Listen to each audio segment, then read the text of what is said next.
My shirt's a little wrinkly. You can't tell.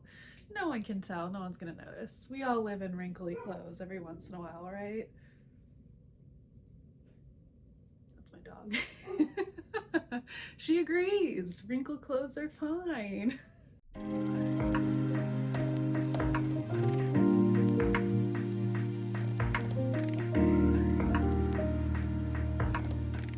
Hello, my name's Morgan and welcome back to my channel. It's the beginning of the month. That means it is monthly hopefuls. Hopefully I'll read these, who knows. But let's get into the books that I hope to read in the month of August. Hopefully I finish The Shining and I hopefully like it. So that's top one. I feel like I don't need to explain The Shining because it's so old and popular and became a movie, but basically it's a horror book about a hotel and a person who goes crazy in a hotel.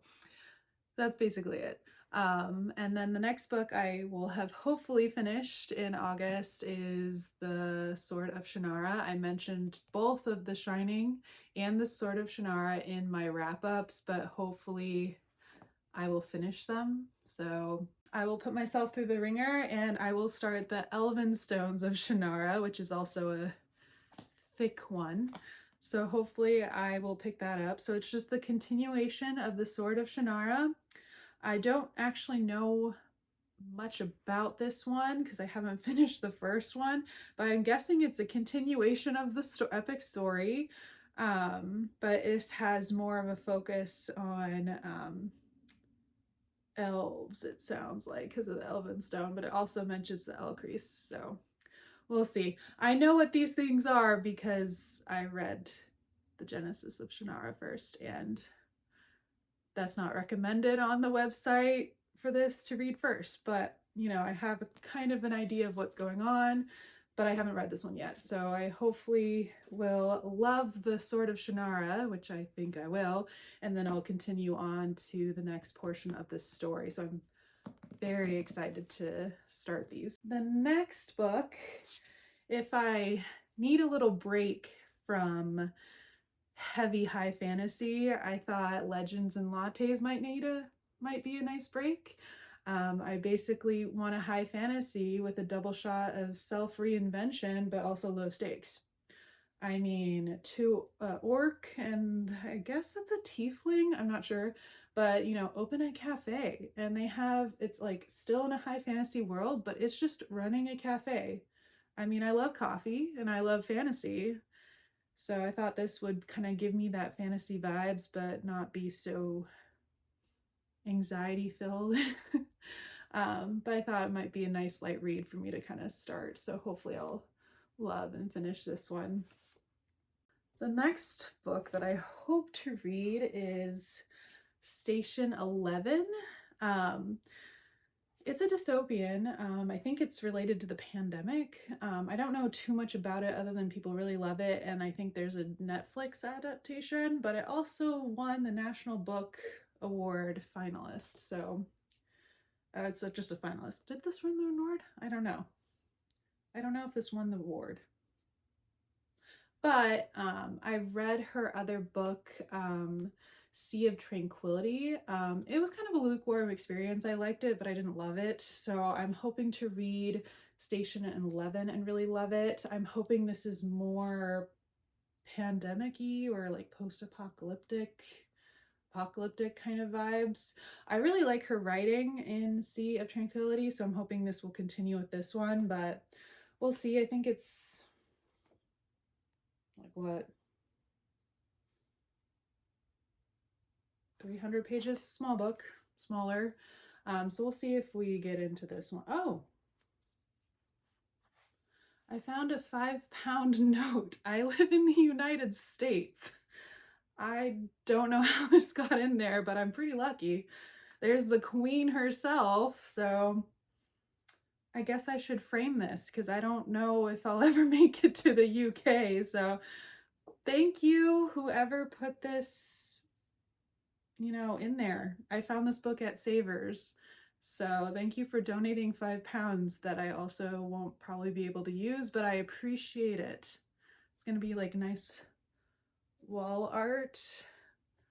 I don't know, but I'm very lucky. That's cool. I never thought I would actually see a £5 note or touch one, so pretty cool. I'm gonna put this back in there for now. So I hope I like Station 11. All I know is it's, you know, post-apocalyptic. So yeah, let me know if you read this one too. I'm excited. Looking forward to it. Two books that I don't physically own, but I do hope to get to is Percy Jackson and the Battle of the Labyrinth, I think it is. But yeah, so I'm still continuing my Percy Jackson journey. I hope to read all of the books before the TV series comes out. I liked the first three. I really loved the second one, but I like them so far. They're great. They're lovely, hilarious. They are reimagining of Greek mythology. It's very playful, very young, great middle grade. So hopefully finish one of those. The last book that I hope to read, it's a long list, but I hope to read all of these. That's why they're hopefuls and not a requirement list, is Akata Woman. So I've read Akata Witch, Akata Warrior, and then I think it's Akata Woman is the third one that's recently come out. Hopefully I can get my hands on it. I really love this series. I hope to own all three of them. So it's from the Akata Witch series. Love this book. It's basically a young woman named Sunny who is albino, has to move from America back to, I believe it's Nigeria. Almost thought it was Kenya. Nigeria, and she has to kind of fit in. So she's albino, so she looks different. And then on top of that, she finds out that she is related to a line of witches, and she is a witch herself. And then she goes on this big adventure of kind of figuring out her magical powers and preventing, you know, a certain evil from taking over. Great story. I love that it's not Eurocentric magic. It's a different form of magic in a different culture. I found it so fascinating, a lovely world. The characters really grow on you. It's a very good read. I sped through these, I think, like 2020 actually. I picked these up, or was it 2021? But I really want to finish this, so hopefully I can get the copy of Akata Woman and I can finish that. I think it might be the last one in the series. I'm not sure. But yeah, highly recommend that series. I'm looking forward to reading the next book. So those are all of the books I hope to read in August. It's a very long list. Sometimes I even deviate from the list. I am one of those people that I make lists and then I choose to go in a random direction and not even follow the list. But I like making like gentle suggestions to myself. So if I'm ever in a reading slump, I could just be like, okay, well, this is on my list, so I can at least start reading it. But yeah, let me know what you want to read in August, and I wish you all a great reading month. Take care, and I'll see you in the next one. Bye.